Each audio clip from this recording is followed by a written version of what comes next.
Lots going on in the crypto space at the moment, not just only on the Cardano blockchain. We have a new CEO announced for the sidechain Midnight. We also have a whole bunch of news updates around Coinbase. They received a Wells notice, as well as changing some aspects around their staking earning platform. So a little bit of information around that.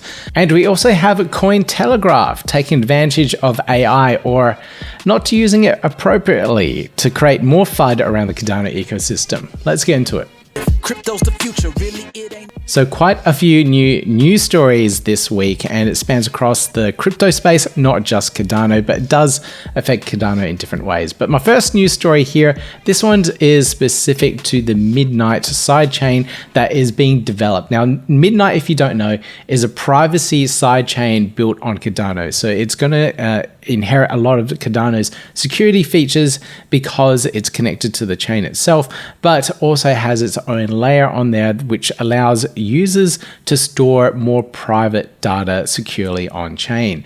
And you can do this in a really private and secure way, but still be able to actually show those transactions if you need to certain authorities.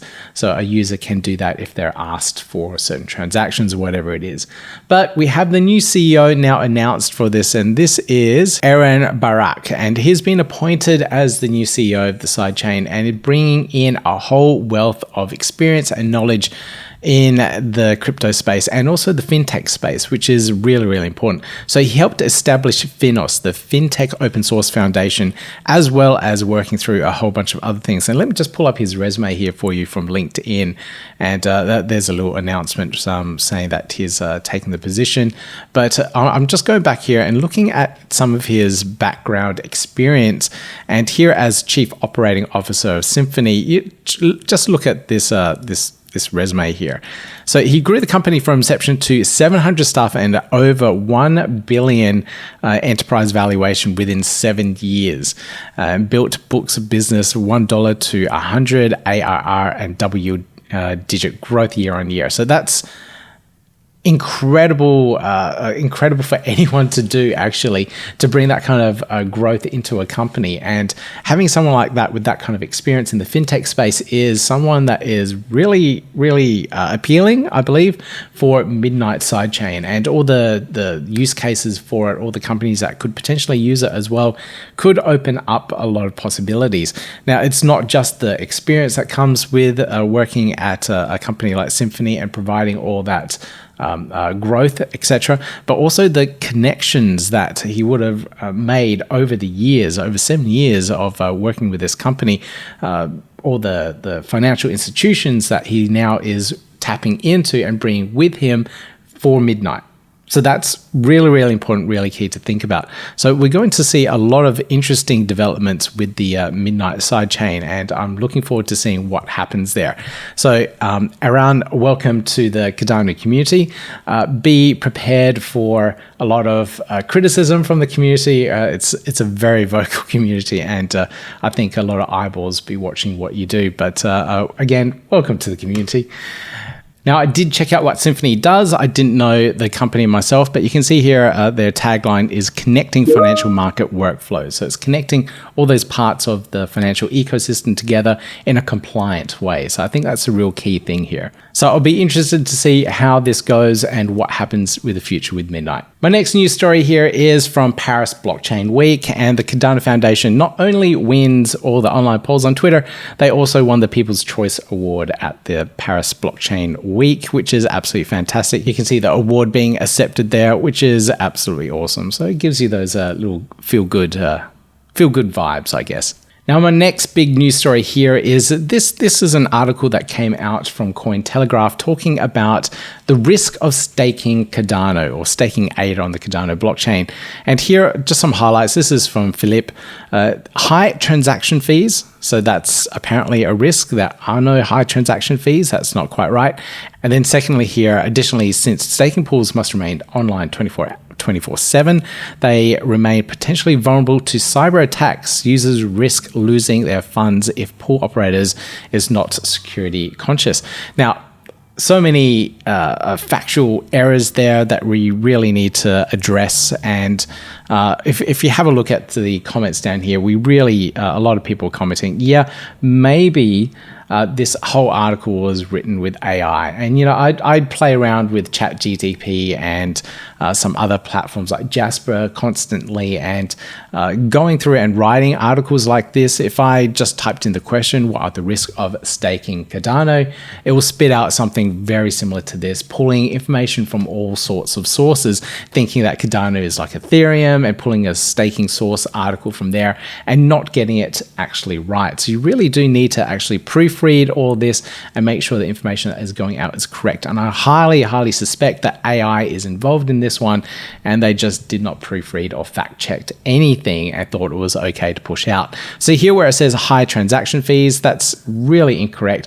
The transaction fees on Cardano at the moment for one transaction is roughly 0.1617 ADA. And with the price of ADA at the moment being about 35 cents or 34 cents per price of ADA, that is a really insignificant amount of money for one transaction.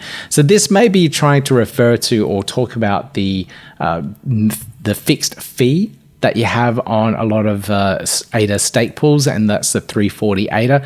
And that's a really, really confusing metric when you're showing someone a metric for a particular stake pool on Cardano. You look at the stake pool and you go, oh yeah, you got this fixed fee of 340 plus a margin fee. And people look at that and go, oh, right, so when I stake, I have to pay the 340 plus this margin fee of the staking rewards.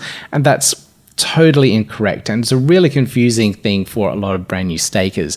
Those fees are taken out of the entire staking rewards for everyone that is delegated to the pool, and the margin fee is also taken out of that. So it's a collective fee against all of the delegates of a particular stake pool. So it's really, really confusing when people see that, and it's one of those things that is, I guess, even AI can't sort out at the moment. The additional thing down here where the stake pools must remain online 24/7.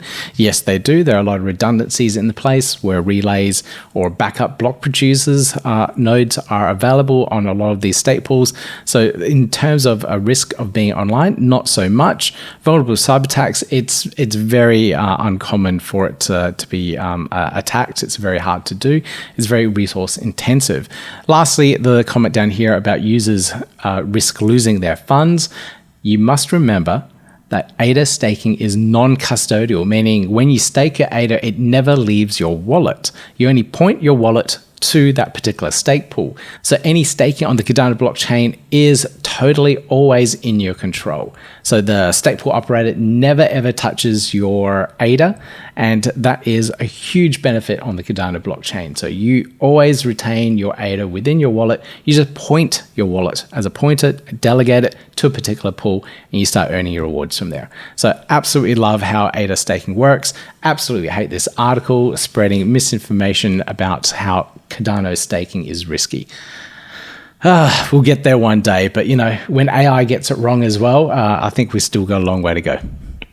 Now, I'm hoping stuff like this will help combat a lot of this misinformation.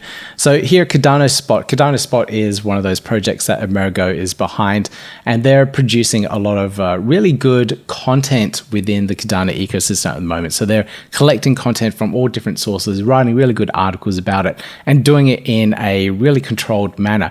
So they're not spitting articles out using AI. They're editing and producing it properly, doing weekly newsletters.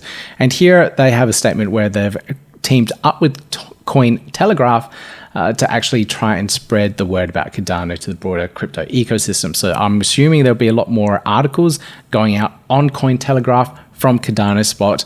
And I also hope that there'll be auditing and editing and providing feedback on a lot of the articles that the current existing journalists at Cointelegraph are writing, so that they come out and produced in a better manner. So I'm looking forward to that. We also have Marvin Burton from Genius Yield join the Cointelegraph Innovation Circle. So we're going to see a lot more interesting content from Marvin as well directly in Cointelegraph. And again, I'm really hoping they lean on his expertise and knowledge in the Cardano ecosystem to actually provide and or audit some of this content that goes out. Because seriously, some of it is absolutely atrocious, and having experts from the Cardano ecosystem at Cointelegraph I believe will make a big difference. So I'm really glad to see that, and we're going to see more of it, I hope, in the future too. Now, going on the theme here from Amerigo and Genius Yield, this just ties in perfectly. We have Lars here doing a Plutus application backend webinar series with Amerigo, talking about the PAB that the team have built along with some other partners. I think it was Well Typed and Plank. They all teamed up and built this PAB, this Plutus application backend, to make development of the off-chain code and on-chain code a lot easier. And Lars has this webinar coming up really soon on the 30th of March here, where you can register and find out a little bit more. So if you're building and developing on the Cardano blockchain, check out this webinar. It might be something very useful, another developer tool out there to make developing on-chain code and off-chain code a lot easier. I know a lot of projects struggle with this. Some projects such as SundaySwap and MinSwap have created their own versions of the PAB and their own tooling to make this all happen. But hopefully we can collectively come together and build a really good, strong set of open source tools, such as what Genius Yield are building here, have it open to the entire ecosystem so that the development gets easier and easier when writing and connecting with all these scripts. So really good there. Check it out if you're a developer in the Cardano ecosystem. Now, this is a really interesting project that's building on Cardano. This is Encoins, and this is a full privacy protocol. So if you want to keep your transactions private on the Cardano blockchain, Encoins is the way to go about it. I haven't had a really good play with this one yet, and I'll be doing a video review on this one so I can find out exactly how it works, but they are on testnet at the moment. A little bit of feedback here, but I'm assuming they're fixing things here and there. But it's another one of those things that is probably needed. A lot of people will be using stuff like this in the future. There is that whole issue around like a Tornado Cash, where the developers of Tornado Cash were taken to court for the protocol that they were building and helping money launderers. So I don't know how this is all going to fit within the regulation space in the future. But it is something to look at and check out and see just how it's developed and see the technology and everything behind it. I am interested in those aspects too. But in terms of being targeted by federal agents for using something similar to Tornado Cash, it's going to be quite interesting to see where this one fits into everything. Now, you can check out the documentation. It really gives you a good explanation of what and how it works. Essentially, a user can create an NFT which has a secret redeeming value. So you'll buy the NFT or create the NFT, give it to someone, then that person can redeem it for X amount, whatever it is.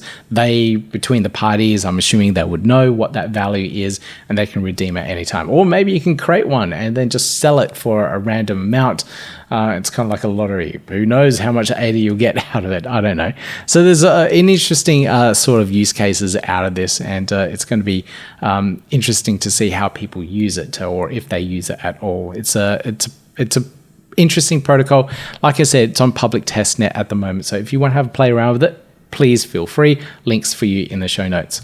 Now, another protocol that's building some interesting stuff, this is Fluid Token, and I've mentioned them so many times on the podcast here, but Fluid Token are doing the whole DeFi aspect, borrowing and lending protocol, but with NFTs and using NFTs as collateral.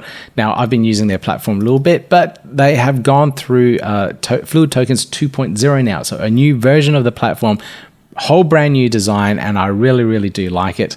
The thing that bugged me about the first design was their buttons and the weird gradient that they had on the edging of the button on the rounded corners. It really annoyed me, but this is a much sharper kind of look.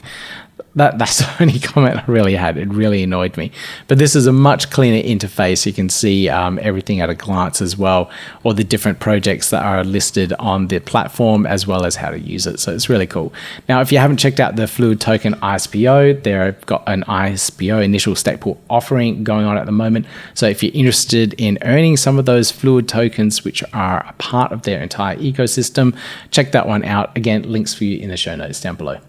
Now, the World Mobile team are doing some pretty interesting things, and this is one of their communication balloons where they float up the balloon and they have the mobile receptors and transmitters on the balloon itself. Now, having a look at this little camper van thing here. I think it's called a camper van. I thought the balloons were a lot bigger, but it's about maybe double the size of this camper van here, and that floats up in the air and it allows mobile devices to connect to it and communicate and broadcast their communication signals around. So that's pretty cool. And this is in New Hampshire. Where is New Hampshire? Somewhere in the US. All right, somewhere in the US. That's good to know. But we can see more and more Earthnode operators in the Cardano ecosystem jump on this and become a part of the network. So I'm really, really excited to see World Mobile grow and have technology like this to, one, decentralize communication and also bring down the costs of mobile internet and communication in general. And of course, this is being tested and rolled out in the US here, but they're also doing a lot of work in Zambia as well and other places in Africa as they start to expand out their network. So really awesome to see what the World Mobile team are doing and the technology and actually seeing some of it out in play as well. So it's really cool to see that all in action.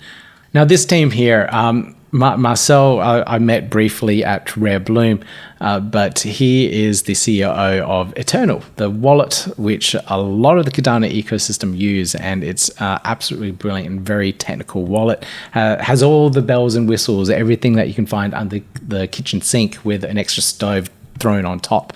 And I absolutely love it. But they're going through a lot of hard work to improve it, improve the interface, overall overhaul the syncing of the data and everything around it to make it faster. And all of this will go into Eternl version 2. So I'm really looking forward to it. I've been told that V2 will be a lot simpler in terms of how it looks and its interface as well. So for some of those brand new users coming into the Cardano ecosystem and installing Eternl for the first time and going, whoa, what is this? This is way too much information for me. I know I have a lot of friends and colleagues that are like that are in that position. They look at it and go, no, and they switch back to Yoroi. So it's going to be interesting to see how they take this forward and cater for those real beginner users, but also cater for the power users such as myself. So I'm looking forward to seeing what you guys do. Please keep me updated. I want to see some screenshots. Send some over. Send me screenshots. Now here, AADA Finance, they're doing some really cool things with their platform, and they've gone through another audit. It's always good to see some of these audits, and this is an audit for their upgrades of their protocol version 1.1, and they went with Vacuum Labs to do their audit. So Vacuum Labs have been building in the Cardano ecosystem for way back. I think 2018 was when they relaunched their first wallet, ADA Lite. And they've been powering that Light wallet, which is now NuFi. They've built the Wing Riders decks. They've done a lot. Our Jam on Bread, the NFT marketplace as well. So, you know, from their company, they've spawned a lot of Cardano projects. So they've got a wealth of experience, and they've gone through and done an audit for these guys here. You can see here that they did a rewrite here in Aiken. So the team at AADA redid their smart contracts. So when you redo smart contracts, you got to redo the audits. But here you can see the audit report. So this is version 1.1 done in Aiken. So you can see here in the top title. Oh, okay, you can't see it on the top on the screen there. But here we have a whole list of security overviews. There's actually quite a few here. Everything from spoofing the AADA NFTs all the way to AADA locked by protocol cannot be staked. A whole bunch of things there. If you're really interested in learning a little bit more about what the team picked up in this audit and how this audit is going, you can read all the links, all the information there. All the links are down below for you. I love going through these audits because it's a bit of a learning experience for myself, so I can see what type of vulnerabilities there are out there. So it's not necessarily vulnerabilities directly to the smart contract itself, but how things are done and the way things are coded. So it's a whole bunch of different things in different ways, and it just mind boggles for me that these guys at Vacuum Labs and these people that are auditing it can find different ways to attack the protocol, not just the smart contract, the whole protocol itself. So I absolutely love that. So it's really cool going through this. I highly encourage you guys to check it out if you have the technical skills and knowledge to. Now, this is an interesting one, and I had no idea that Ledger had an enterprise solution. But Cardano is now integrated in with Ledger Enterprise. Now, what on earth is Ledger Enterprise? I did have to look it up. And this is it here. So securing Web3 at scale for companies. So this is the company level, big company level usage for Ledger. So if a large company now wants to use a secure way of staking ADA, for example, maybe they have millions and millions and millions of ADA and they want a secure way of doing it, Ledger Enterprise is the solution for them. And this is now integrated in for the Cardano blockchain as well. So it's brilliant to see that this type of high level partnership is what a lot of big companies need. And having Cardano integrated directly in with Ledger Enterprise is a definite good step in the right direction. And that's the type of work that the Cardano Foundation does. So I'm thrilled to see that development there. And I guess we'll see a lot more companies in the future use this. I don't know exactly who's using it for Cardano at the moment, but not me. I'm nowhere near an enterprise level. Now, this has been a huge news story since the end of last week, and this was all around Coinbase receiving a Wells notice. So this has been floating around for the last couple of weeks. A lot of exchanges, a lot of companies, a lot of protocols building out there were receiving Wells notices. Now, I had to actually look this up because a Wells notice is one of those US things. So, you know, the rest of the world has no idea what you guys are talking about most of the time. But a Wells notice is a letter from the US Securities Exchange Commission, the SEC, saying that they've concluded their investigations in your company, and now we're sending a letter to you to let you know that we're just about to take you to court. How cool is that? It's a basically, if you get a Wells notice, you're going to court. We'll see you soon. It's kind of nice to get a heads up, I guess, so you can prepare yourself and get yourself ready for court for whatever action they're taking.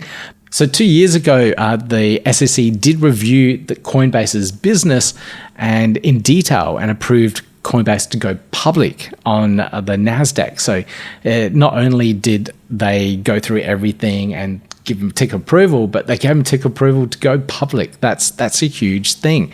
And now they're going back and saying, sorry, we didn't quite get that right, and now we're taking you to court for breach of security infringements and all sorts of things. So it's really interesting to see how this is going to play out. But you know, going forward, they're taking it as a public forum now, which is amazing. Which is a really different approach. They're being public with everything before an unbiased body where we'd be able to make clear for all of that, see that the SEC is simply not playing fair. And I don't think they are. It's one country that needs very clear regulation and consistent regulation. We're seeing other places in the world, such as Europe, Britain, taking leaps forward and setting forth really clear regulation and rules.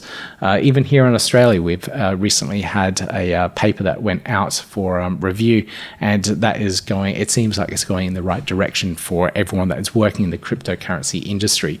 But not here, unfortunately. Now, this has all sorts of complications, and you know, Coinbase are changing all sorts of things now. This is one of the things that they're changing, and they're changing and making moves to on-chain staking for Tezos, Cosmos, Solana, and Cardano. So what does this actually mean? It means that Coinbase is moving these assets onto the actual protocols itself to earn those staking rewards, as opposed to having it and holding it on their own custodial systems and making their own staking platform. So it's a good move. Will it help with decentralization, as mentioned here? So this is Conrad mentioned here, you know, Cardano's MAV, or minimal attack vector, could catapult because of this. So this is a variable that is looked at in the Cardano ecosystem or any crypto ecosystem to see at what point is the staking centralized enough where one or couple entities can take control of the network. But when it passes a certain metric and is more decentralized, it means that the whole blockchain itself is more secure. But when a lot of the staking assets are centralized in a certain provider, such as Coinbase, it's a lot less decentralized, and Coinbase could take control of the network. So that's the fear of the centralized aspects of it. Now here, will will this make the MAV better, and will the staking become more decentralized? I don't know, because I really think, here we go, this is a nice comment here. There is no chance they will not run their own pools. It's BNB 2.0. So Binance have their own stake pools as well. I seriously thought Coinbase already had their own stake pools and were staking on there and earning the rewards from that. Maybe they're not. I'm not sure now. But it's basically this kind of situation, and I just don't know which way it will go. Will they run their own stake pool, or will they delegate to community stake pools? In my mind, the best scenario is if they do stake to good, reputable community stake pools. They have various wallets, or even their users' wallets delegated directly to various pools in the Cardano ecosystem. For me, like that's a management nightmare. You're having millions of users, and you have to delegate all these wallets. It's I don't know. I really can't see that happening. But collecting it all into one wallet and then delegating to one or two pools that you own yourself, where you can earn extra rewards off that. I don't know. That's the way I see it anyway. But we will see. Now they're going through this process. It's going to take a little while. They are finishing this off actually very soon. Basically at the time of this recording, they should have this done and moved off to their upgraded platform. What will this look like? I don't know, but we'll find out very, very soon. And over the course of the next few weeks, we'll see if they've actually set up their own pools. Do they already have their own pools, or would they delegate to community stake pools? I'm really doubting they will. Will it affect the MAV in any way? Maybe, maybe not. We'll see. Leave a comment down below. Let me know what you guys think. Now, there is a little bit of more of a write-up here about moving on to the on-chain staking. One of the big factors here that it does affect is Algorand. So Algorand's been completely discontinued from their staking platform because I guess there's no way for them to actually move their algo assets to the actual staking mechanisms for Algorand, which is a little bit unfortunate for the Algorand community. I did see a couple of tweets, one from JT Invest, where it says, how is this going to affect the uptake and adoption of the Algorand blockchain when one of the biggest platforms out there, Coinbase, can't even offer staking rewards? Maybe it's a benefit. People that do hold Algorand and like the project want to earn staking rewards, they might move it off the exchange and onto private wallets. The wallets do have their own issues, but that's another thing. But, it may create a different effect. You think it might be bad, it might be a good thing. Again, leave a comment down below. Let me know what you guys think. Now, if you want to read up more about that Algorand suspension, there's an article here from CoinDesk as well. Again, I'll put links and references in the show notes for you guys. There isn't too much information about this, but I do want to touch on it because Hydra is one of those side chain, those extra scaling options for Cardano, and they are open on Mainnet. So there's a movement towards this. A lot of projects will be using it. It's a very case-by-case scenario. So I'd like to see what projects actually take advantage of Hydra, how Hydra will be used in the future as well. But we can see here now Hydra transactions coming through. There's an address with the transaction ID there as well. So we'll see how this one plays out and what companies are going to take advantage of it. Will it be used for on-chain voting? Will it be used for governance? Will certain applications use it to optimize their transactions? Don't know. Again, if you're building or if you know of anyone that's building with Hydra heads, leave a comment down below. I'd love to find out. I don't know much about it at all. Now, I do want to give a shout out for this particular project here. This is Mercury Chat. Now, this is also created by Nick, who I did an interview with about Saturn NFT. So he's gone full head with Saturn NFT. But Mercury Chat is really interesting in that it allows for wallet-to-wallet communication. So here we can see here this chat here, one wallet's talking to another wallet saying, hello, I'd like to buy your blob NFT. Sure, 12,000 ADA.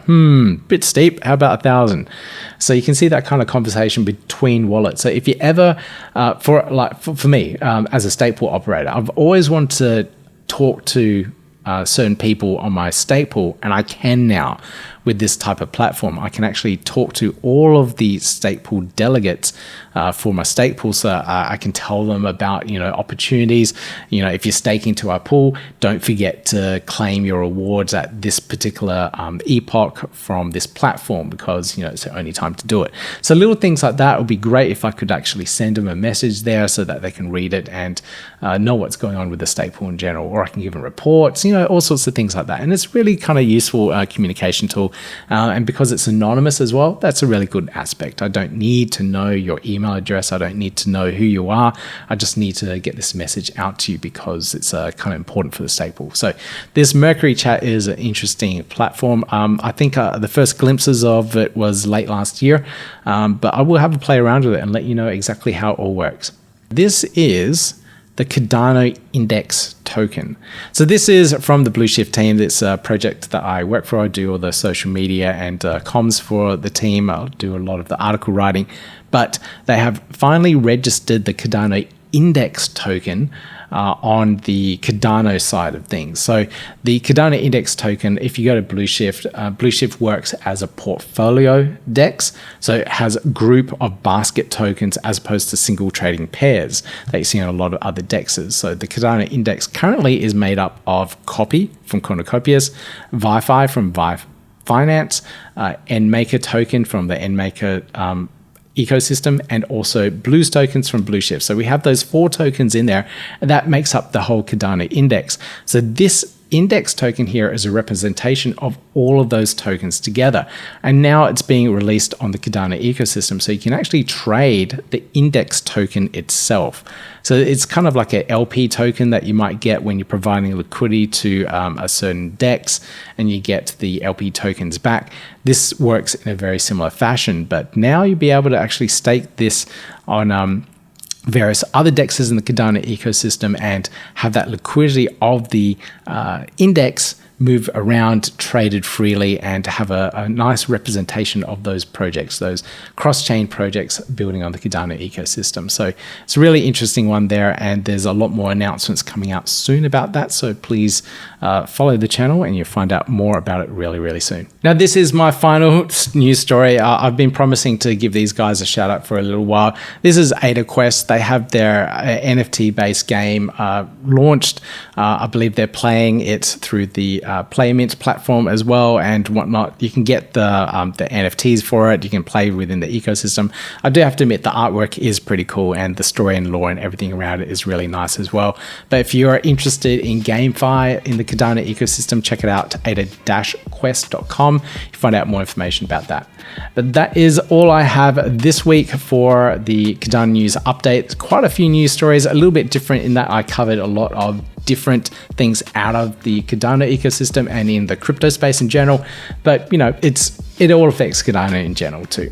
Now, if you enjoyed this podcast episode, please consider giving me that thumbs up, hit the subscribe button, click the notification bell, or if you're listening to it on one of those audio podcast networks such as Spotify, there's a little like button there as well. You can give us feedback and hopefully a 5-star rating and review. Really appreciate all the feedback as well. If you want the show notes, you can get to it at learncardano.io. All the show note links should be down below as well. So I'll see you in the next video. Yeah, gotta do it like that. You've been listening to the Learn Cardano podcast. Gotta get it hype. Crypto is what we like, but this is not investment or financial advice. Gotta do your research, cause it's risky. We know it is. This show is educational and it's informative. Crypto's the future, really, it ain't no debate.